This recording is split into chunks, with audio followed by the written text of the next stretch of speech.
In the world of television and radio, stories come and go very quickly. Technology is constantly changing, and as they get older, we are losing some of our much-loved personalities.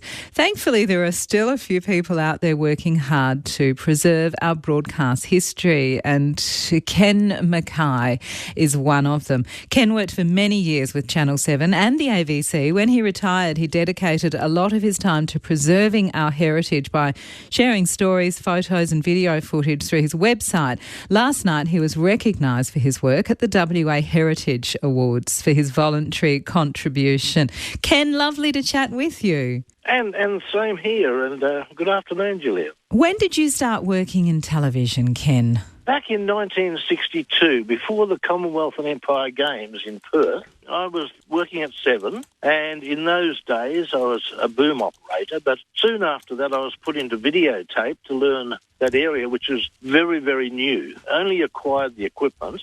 It was leading up to the Games. So on the Games, I ended up working on them myself.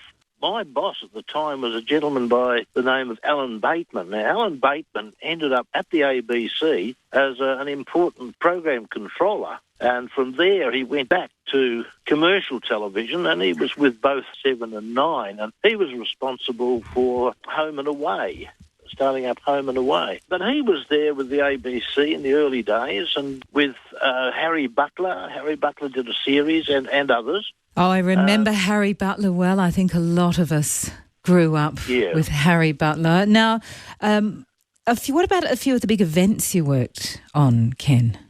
Well, I was mainly at the studio, other than the Commonwealth Games for 62. Yes.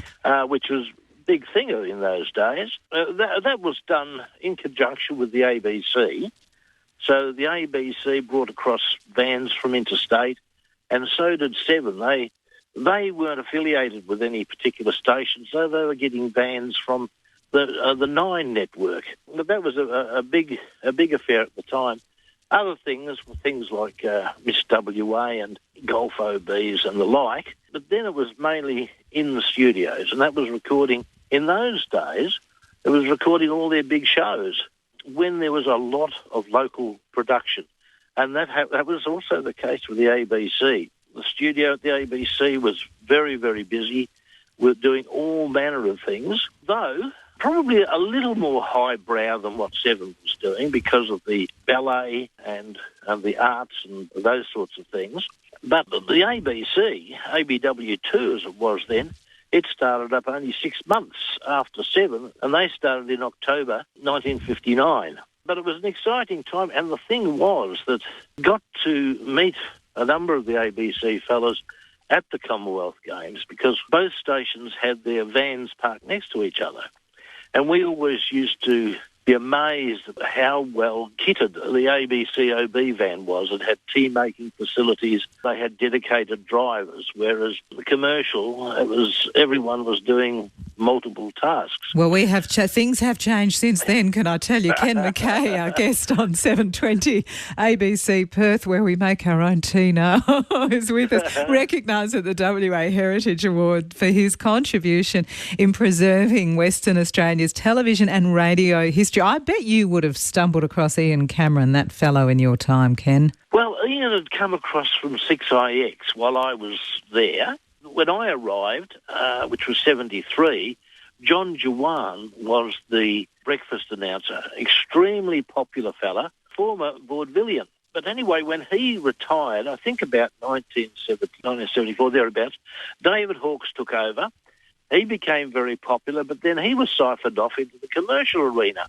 Any time anyone with the ABC rated, the commercials went chasing them.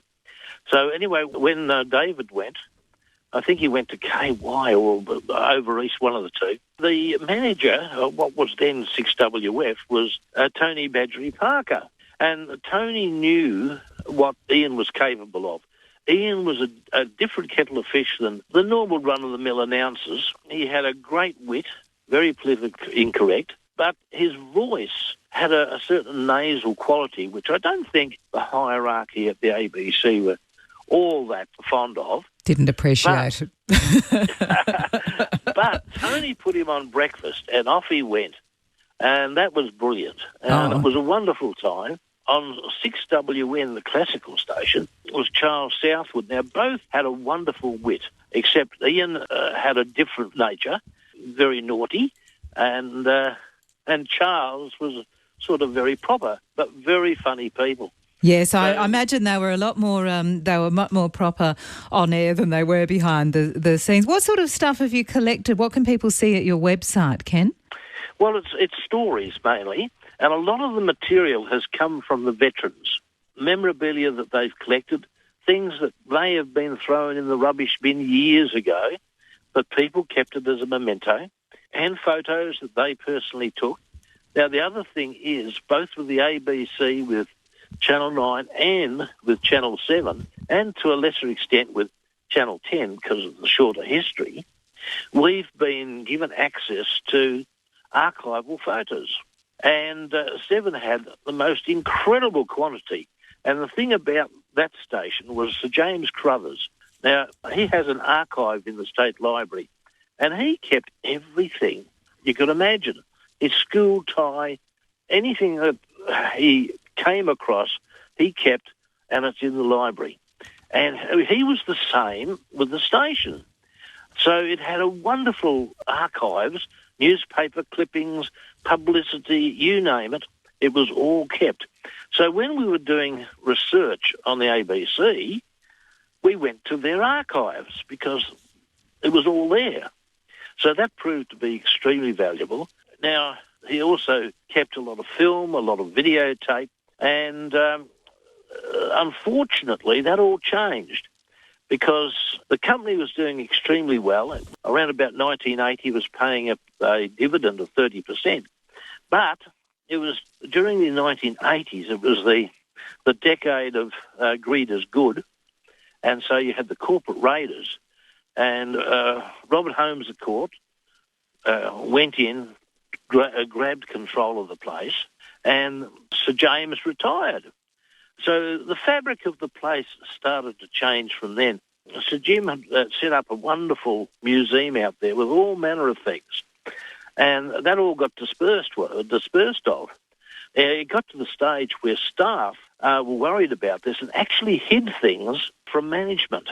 Oh, Ken, look, we are out of time, but there are so many stories, and I just really want to point people to your website because you have those stories, you have those photographs at watvhistory.com, and look, I just think it's a wonderful part of Western Australia's history that you're preserving, and I'm so happy that you were recognised for it at the Heritage Awards last night. Thank you so much. Can I mention one further thing? Carry on. Very, very briefly, there'll be a presentation at the museum's clubhouse in the third Wednesday of this month on the 1980s and the turmoil that took place in the industry. That's the Alan Bond, the Christopher Skate, Robert Holmes à Court, battle for Channel 10's licence. Big story. But anyway, I'll leave you with that. Thank you very much, Ken, and congratulations again. And you can see what Ken has collected. Ken McKay, our guest on 720, watvhistory.com.